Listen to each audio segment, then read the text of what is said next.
January 28th, 2018. A freshly turned 13-year-old me saw this video by Game Theorist.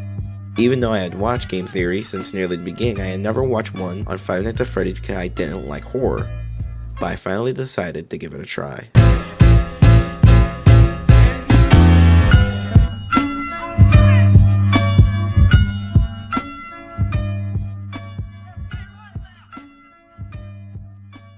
Five Nights at Freddy's Pizzeria Simulator holds a very special place in the story of my life.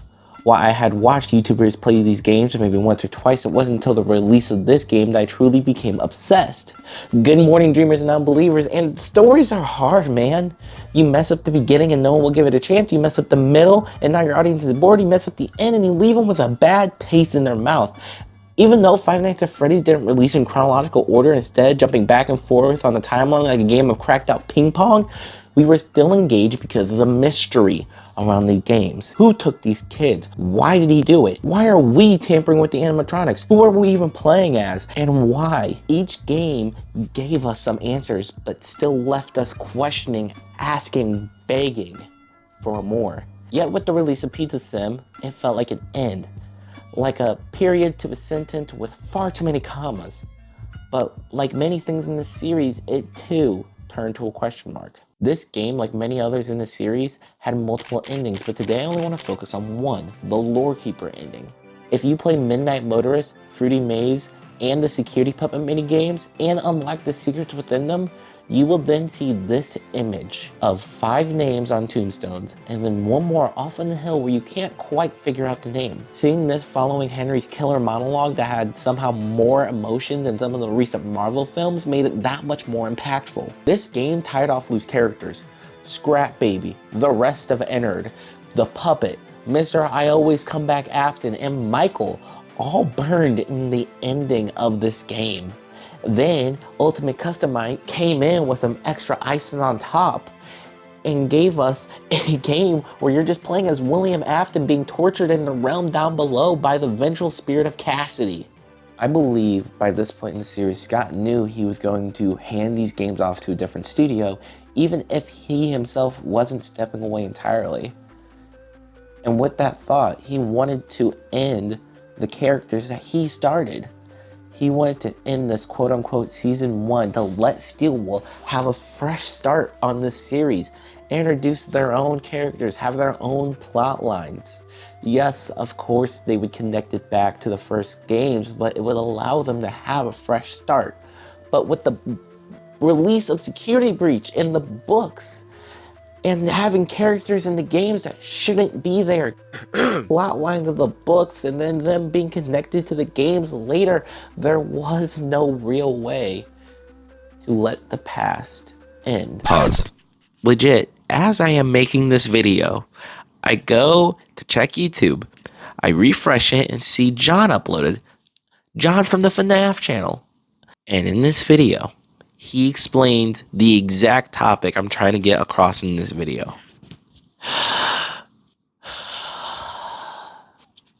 I'm making this video anyways, because I do not want to wait another week to upload. There is so much information, and there's so much going on, and not to point fingers, but it's from the books. There are so flipping many. Sometimes the books put in small details that help us in major ways, like the name William Afton. And then sometimes they have details that just don't make sense, okay? So it's hard to tell sometimes when we have a piece of detail, if you will, of pure Faz gold or just another Fazgu. And honestly, it drives me insane. So how would I, a 19-year-old with a caffeine addiction strong enough to kill a young Victorian child, fix this? Easy. Consolidate. Figure out the characters, the stories, the motivations of why they are all doing this. Like, who brought back Fazbear Entertainment? It's obvious someone is doing this all intentionally, and there's little hints that it's someone higher up in the company. But who? And then once you have this all figured out, show us in the games. You don't have to be direct about it. Honestly, you shouldn't be. I don't want you to be. We don't want you to be. This series, these games were built off of the little breadcrumbs Scott would give us. But hiding lore in the books just to reveal it in the games later does not make it a mystery. It makes it homework. 2. Let go. Afton as a villain should have been done in FNAF 6, alright? Seeing him in Help Wanted made my eyes roll so far back into my skull I wanted to vomit them back out and then throw them into trash. But then I saw his design, so I was like, okay, maybe they cooking. And then I saw him Security Breach and I saw Burn Trap and I was done. I mean, honestly, you did my boy Henry so dirty. He wrote the hardest monologue. He would probably be practicing that in the mirror and all that. Then you bring back his biggest op and make him look like a clown. Thank God that wasn't the canon ending. I see what you're trying to do with the Mimic. That's good. Be creative. Do your own thing. And it's good to tie things to past games, but you shouldn't undermine them. If this video came out a few months ago, it probably would have ended around here with some epic monologue about being creative and original, but no, we got this trailer for this game, and it looks so freaking cool, man. Like, look at the design and all this. Oh my God, I'm geeking out, kicking my feet actively. But it's based off of a story from one of the books, so we're just gonna put a pin in it until it actually comes out. With this series coming up on being 10 years old, there is so much information at this point. It's starting to become unreasonable, and it's starting to look like more and more of it is becoming unsolvable. It's no longer what is the timeline, and more which timeline makes the most sense, because no one timeline can answer everything anymore. If you have a theory, there is most likely some evidence somewhere that will support it. Being able to connect your red yarn from the games to the books back to the games is so insane.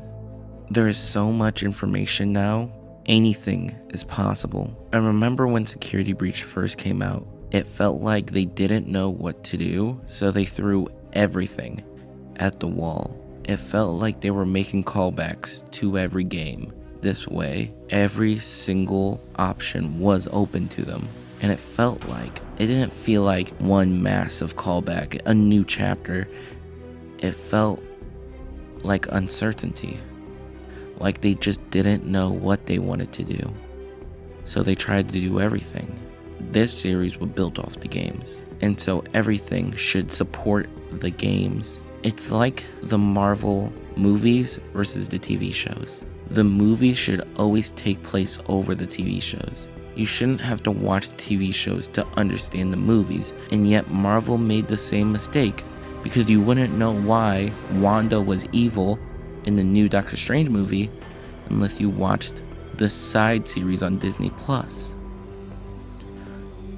The more it feels like homework to keep up with a franchise, the more you alienate your audience.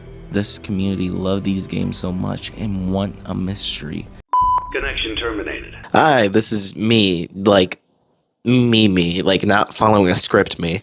I hope you enjoyed the video. If you're seeing this, you obviously did, considering you made it all the way to the end. So, like, subscribe, dog. That would be kind of cool. But the reason I'm here is because, like, first off, I wanted this video to be posted 2 days ago, but there was 3 things keeping me.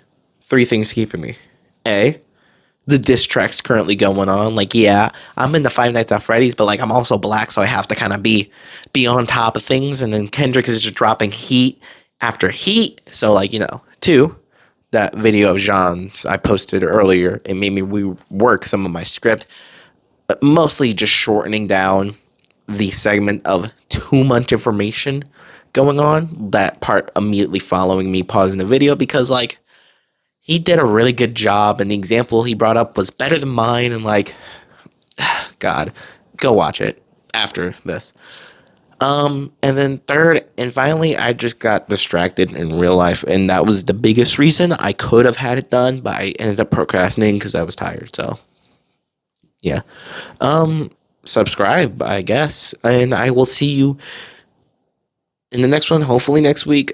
I just am running out of ideas, and honestly, I like these videos more than the gaming videos, so like, yeah.